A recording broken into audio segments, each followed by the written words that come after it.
All right, and we are live with another episode of Mentor Minutes, a chance for leaders from around the world to come together, ask me questions about frustrations, issues, problems, and obstacles you're dealing with your day in, day out work, and I will see if I can put some of the principles and theory behind leadership to work for you to overcome those obstacles. So if you have any questions on leadership and management, drop down into the comments section, ask the question there, and I will get right to it. Now, if you're coming to this video late, if you didn't catch the live session, no worries. You can always drop your question down into the comment section. I will get it on the next episode, or you can private message me through Facebook or any of the other methods, YouTube or Twitter out there, or you can just email me, cm@cameronmorsey.com, and I will get it on the next episode. And that's where we start, as we queue up some viewers here, and if we queue up some questions, Mark, it's always good to see you jump right on here. First question I received always seems to come in right after the last episode that I did before the weekend, so it's been a while. But question is how do you manage people and get them focused towards sales targets? There's a couple of methods if you're and this actually works for everybody who's looking to reach a corporate goal or an organizational goal or whatever the goal is for your department. What you want to do is first get crystal clear on what that goal is. All right, get crystal clear and preferably have some hard metrics. Sales is an easy one, all right, because you can report on that on a daily basis, what the sales results were. So post that up there, get clear on that. What you're going to do is you're going to report on it over and over again on a daily basis, and you might even break that down. So it may be that the store's sales goal is such and such, but you break it out on a daily basis as to what people have done, and then individually what the performers were. Now, you may use code names, you may use employee numbers. I prefer to just put the names up there on who sold the most. All right, so you put it up there and give them regular feedback on how they are doing. Manal, John, Mohammed, Ahmed, so good to see you guys jump on here. So give them that feedback on a daily basis if possible. Now, depending on what you're working towards, it may not be possible to do that on a daily basis, or it may be just kind of too much effort to do that. And then in that case, do it on a weekly basis. But track their performance towards that specific goal that you have set. Now, the other thing that you want to do is you want to host some regular sessions. And I mean, every week, every couple of weeks, where you are sharing ideas on reaching that particular goal. So again, sales is a perfect example of this. Raul, good to see you here. You would bring them together and say, what are your sales techniques? What has worked well for you this past week? What didn't work for you at all? What are your tips and tricks? Share that knowledge and then throw out, what other ideas do you have that would help everybody reach this particular goal? So get clear on the metric that you're looking for, report on it on a daily basis if possible, and then bring the team into the discussion on a regular basis as to how you can reach that goal, what steps you can take to improve and get towards that particular goal. That gives them a sense of ownership, and that helps come up with some great ideas as well. Hyder, good to see you join here. So as we've had some people jump on, if you have any questions, any struggles, obstacles that you're dealing with this particular week, then go ahead, drop down in the comments section. We'll throw out our 2 cents on it. Next question I did get offline, and that was, I just want to ask how to change the behavior of someone if it has been constant for so long. Now, this is a great question because it actually can tie into the last question we had on meeting sales metrics or particular goals. A lot of times that requires a change in behavior. And I've been getting this a lot lately for the last month or so about people who have taken over in a new position or taken on a new role, and they're looking to change behavior that's been in place for years in some cases. If you're looking to change constant behavior, where I look to make those changes is I look for something that's small and that's something that is obvious. So it may be that this person doesn't have good attendance. They're constantly late to work. Work on that aspect. It's an obvious thing. They're supposed to be there. They know that the effect that it has on the team, everything else. It's an obvious one, and it's relatively small. So start talking and opening up the discussion around that small change. Then probably after a week at least, all right, to lock in some of these. You want to make sure you lock it in. After another week, you tackle the next thing.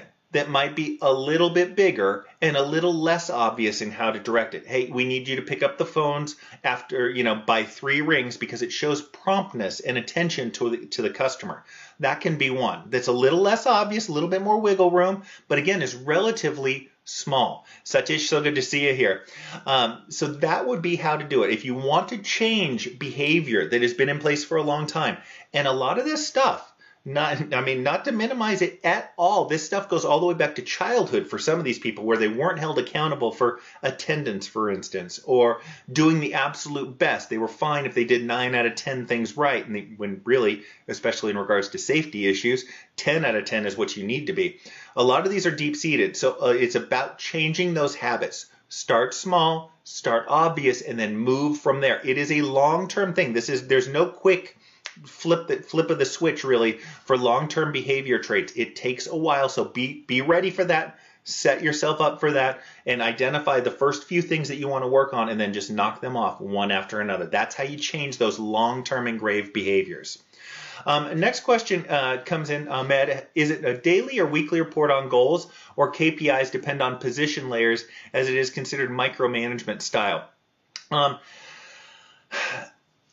Depend on position layers? Well, yeah, it depends on position layers a little bit, Ahmed. You need to have want to have some oversight over this, but it may be, in some cases, I've seen this happen where certain team leads, so you'll have a department and 48 people will be split up into 12 group teams under a team lead. I've seen where one team lead does things like this, tracks those KPI metrics, others don't.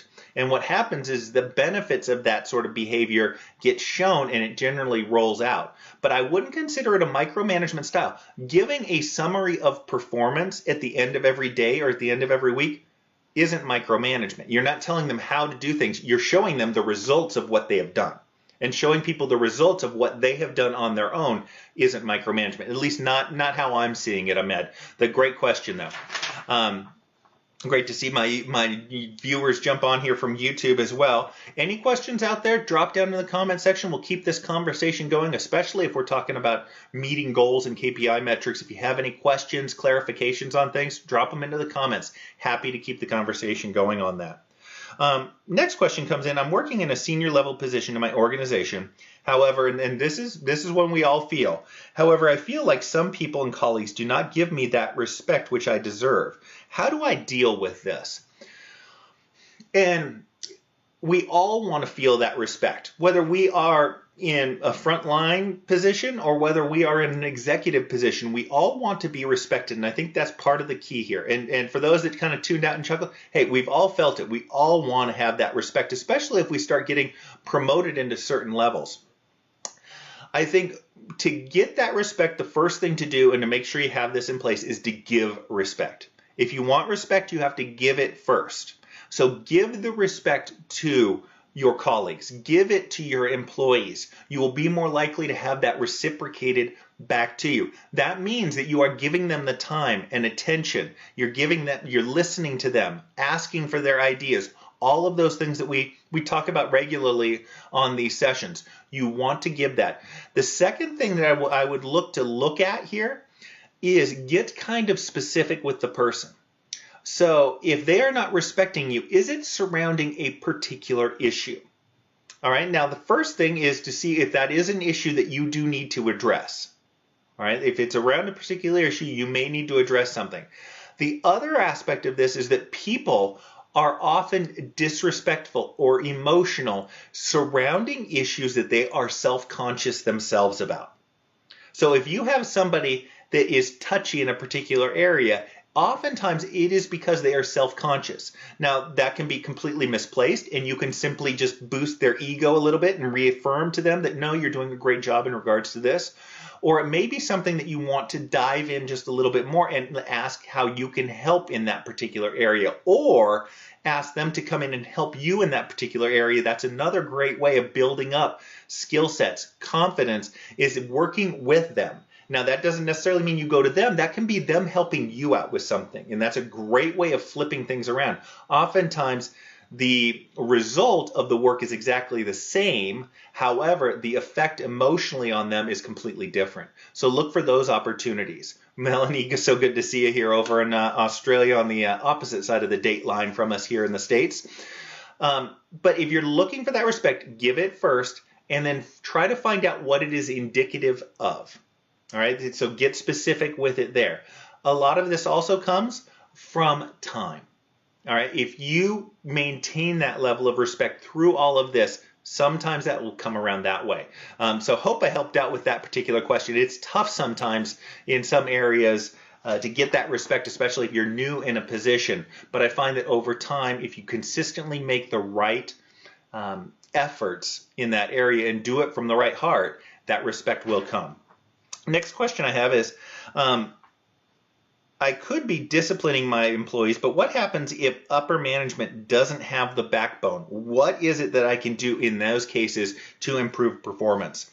In those cases, and this can be for a lot of reasons. A lot of times, especially in, let's say, a tight labor market, executives don't want you to be disciplining and firing people because you can't get people coming in quick enough to handle the business. So that can be a reason for it. It can be just a philosophical reason. I've worked for people that don't want you disciplining people and firing people. They feel like it looks bad on the business and that you have a responsibility to the individual to see that they're successful. Not completely misplaced at all.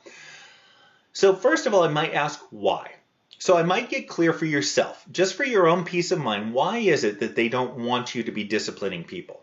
Is it because they don't want to fire people? Is there a reason behind why they don't want to fire people? That sort of thing. Oftentimes, again, I've seen it before where presidents are beholden to a board of directors. And one of those metrics that the board of directors looks at is turnover. And if there's more turnover, they see that as an indicator of a problem within the organization. So what that does, and this is a good lesson for everybody in unintended consequences, what that does is the president doesn't want to fire anybody because every time they fire somebody, regardless of whether it was for the benefit of the organization, it looks bad on them, quite frankly.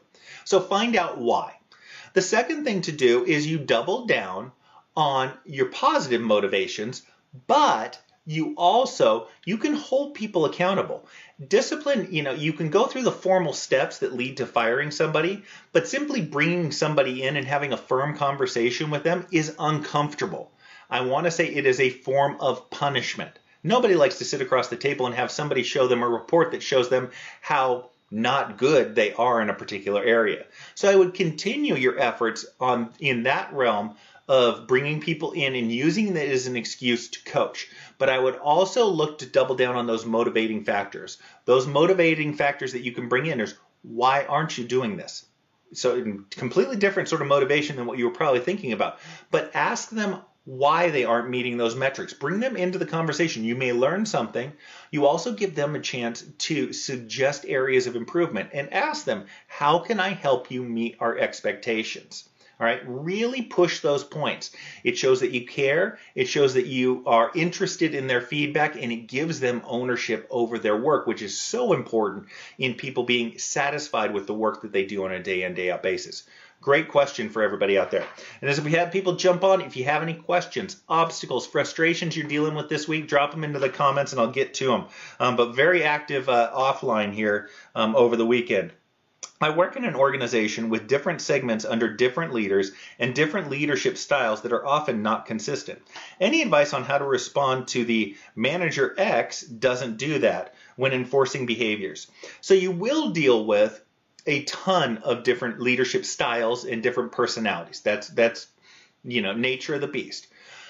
The thing to get in touch with as far as, well, manager X didn't do that, is that is an excuse for you to explain the behavior and why it is important. It is a means for you to dive into the reasoning behind the decisions that are made. And what that does is that builds trust and it reaffirms the importance of that. It isn't that you are the bad guy in this case. If you explain it well and the reasoning behind it, what happens is quite frankly, the other people end up looking like the bad guys. And that's not really the intention of doing this. But what you're being asked at this point is, which of your ways is better? and you go ahead and defend your way as the way that is better for the overall organization. Now, in most of these instances, and I will say in most of these instances, what I will tell you is the employee knows that they are in the wrong. They know that you are holding them accountable and that you should hold them accountable and that all of the other managers should hold their people accountable. They're seeing if they can get away with it. So really, this is an explanation of why it is that you are doing what it is that you are doing. And you should, and I'm sure you do, have a reason for that. For anybody out there, your employees should be welcome to ask at any time, why is it that we do it this way? And you should be able to give them a thoughtful response to that. If you can't give them a thoughtful response into something, and many of you out there who are watching this right now just flash to the one or two things that you don't necessarily agree with and don't have a good excuse for, that is now a challenge for you to come up with the reasoning. You don't necessarily, just like you would ask your employees not to necessarily, I don't ask you to agree with me all the time. But I do ask you to follow my instructions when I've explained them to you. And your boss is no different. So it may be that you don't agree with the decision, but being clear on what the reason is for that decision is important so that you can convey it and that you can move strongly forward with whatever that direction is. Mark has a comment for us. Should you make their behavior known to the whole team? Almost never. With having a slight understanding issue, perhaps with what you're getting at there. I never make the behavior of individuals known to the whole team if possible. That's just a privacy and that's a trust issue. Now, I will reference behavior that they may not be aware of. So a lot of times I've had people come to me and say, well, you're not holding anybody else accountable for that. Well, actually, I am, but just like this conversation isn't going to be shared with anybody else, you aren't aware of the other conversations that I have, but I assure you I am holding everybody accountable to this particular metric or to this particular behavior. So, no, I don't use that as a tool. Most of the time, everybody knows because the person will go out. They'll be frustrated. Their people around them will be asking why they got called into the office or what the deal was or whatever, or they'll just share it. So most of the time people know, but there's been plenty of instances where they don't, and I don't publicize it, but I can firmly say, no, I am holding everybody accountable. And in some cases I've said, no, I would hold everybody accountable, but you are the only one who has done this to this point. But if it comes up again, I would absolutely hold somebody accountable to it. Great follow-up, Mark. I appreciate those. Next question comes in, why some of the management's it gets phrased a little bit and lost a little bit, I'm sure, in translation.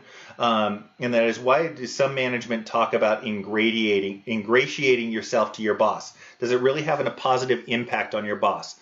That's good to see you jump on here. So the question really is there a benefit to bosses of people who are brown-nosing, for lack of a better term, for people who are sucking up in certain situations?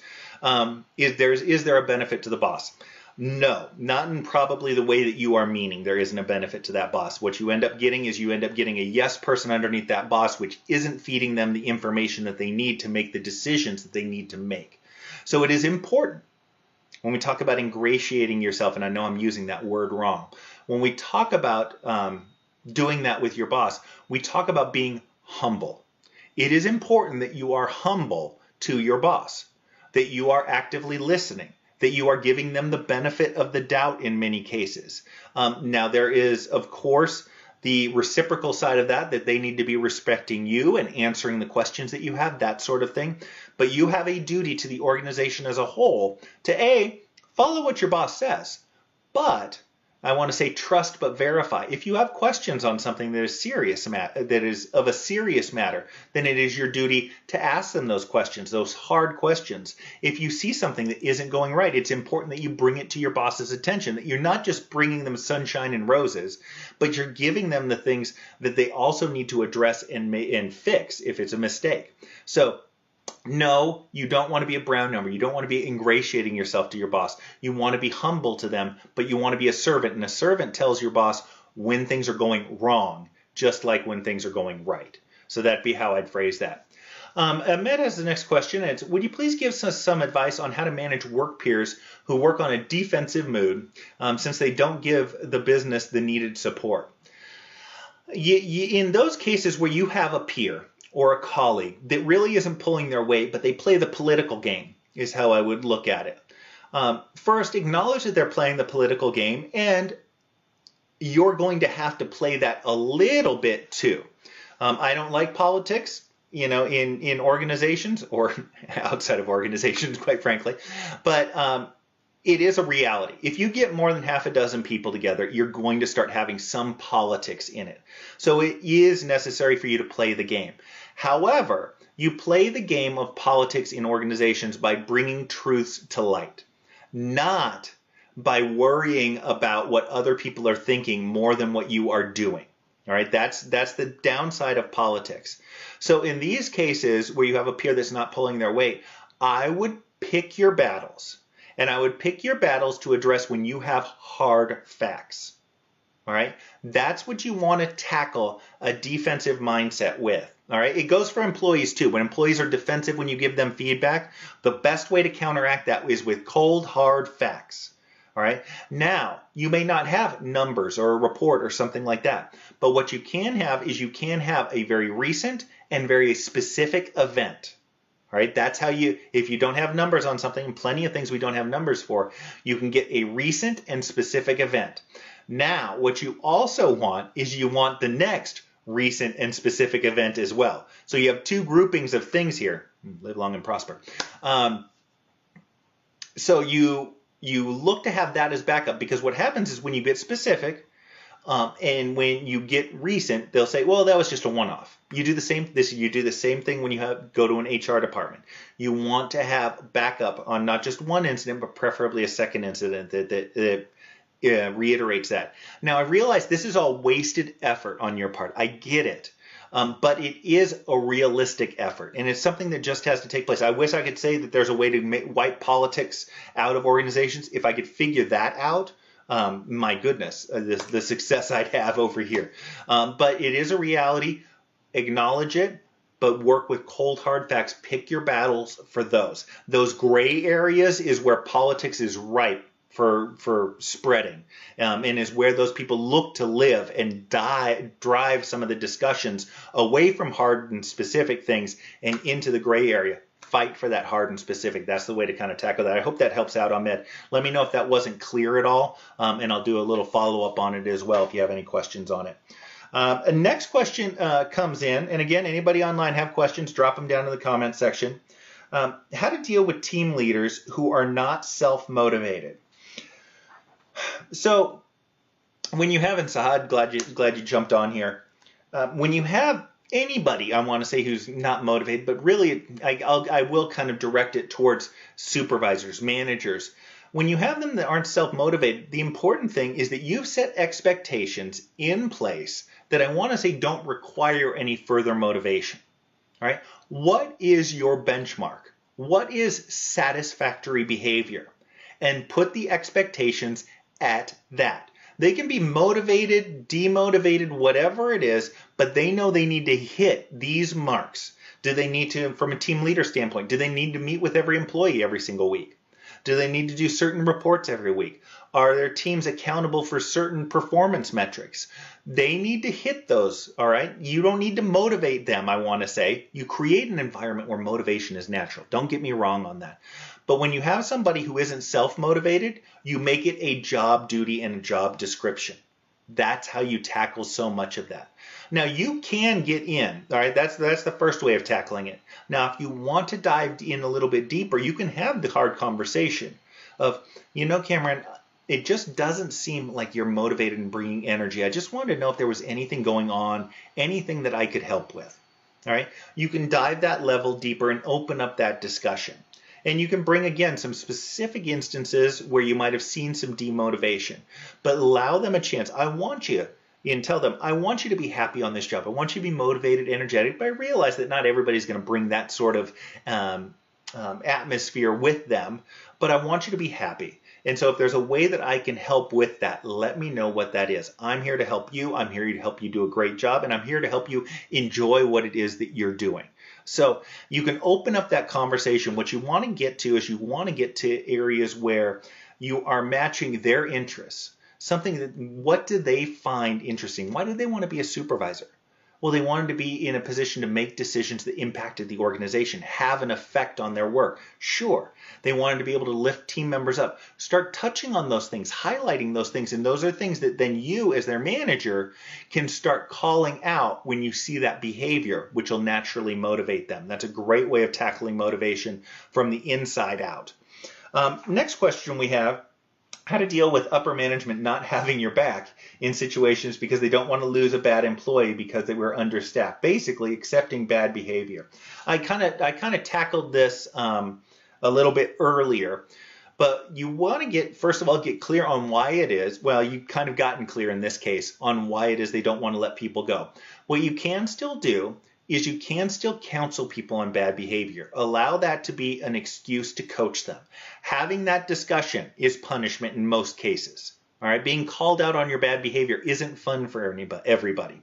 But then what I'd also look to do is I'd also look to work on more positive motivating factors. So what can you do to make the motivation jump up a little bit more for everybody that's out there? That involves, really what I'm talking about here is bringing it in and saying, hey, what could make the workplace better here? Bring them into the discussion.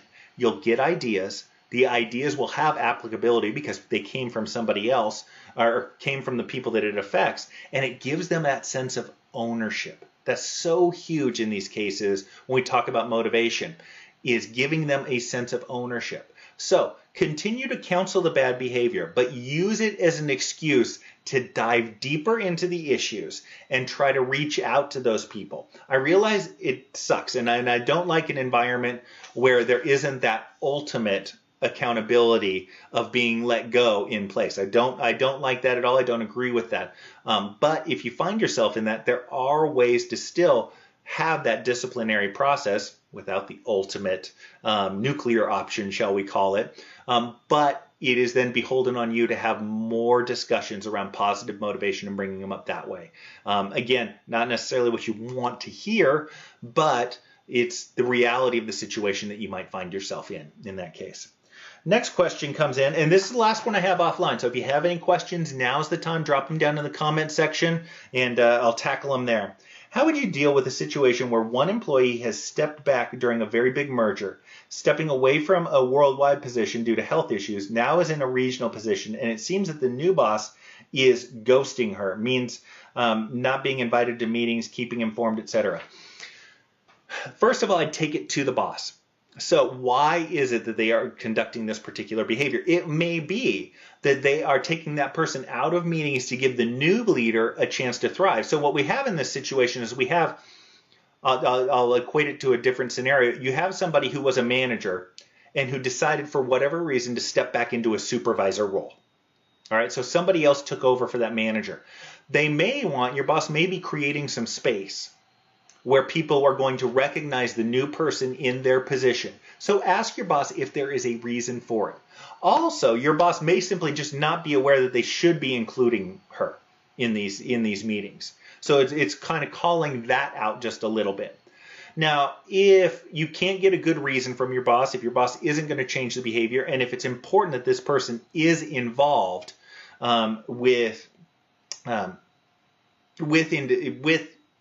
should be involved in the situations, what you can do is simply fill them in afterwards. You can fill them in afterwards. Maybe you call it out in a meeting at specific points where their expertise is required, but be the person that calls it out. Be the person that initiates the conversation, and be the person that fixes some of these things that are going wrong or that you perceive to be going wrong in your organizations. We can talk about it all you want online here, but where it really matters is talking about it in the organization and getting some answers to some of these questions that you have. That's so important for everybody out there. So with that said, I've got another session tomorrow. I can't remember. I think it's 10 o'clock tomorrow, I believe is when it is. I could be wrong. Could be noon tomorrow. So look for me around that window of time. If you came this late, you can always email me your questions, cm@cameronmorrissey.com, direct message me, drop down in the comments section and give me the questions there. Those are all great places, and I'll get them on the next episode. In the meantime, everybody take care, and I will talk to you all later. Bye-bye.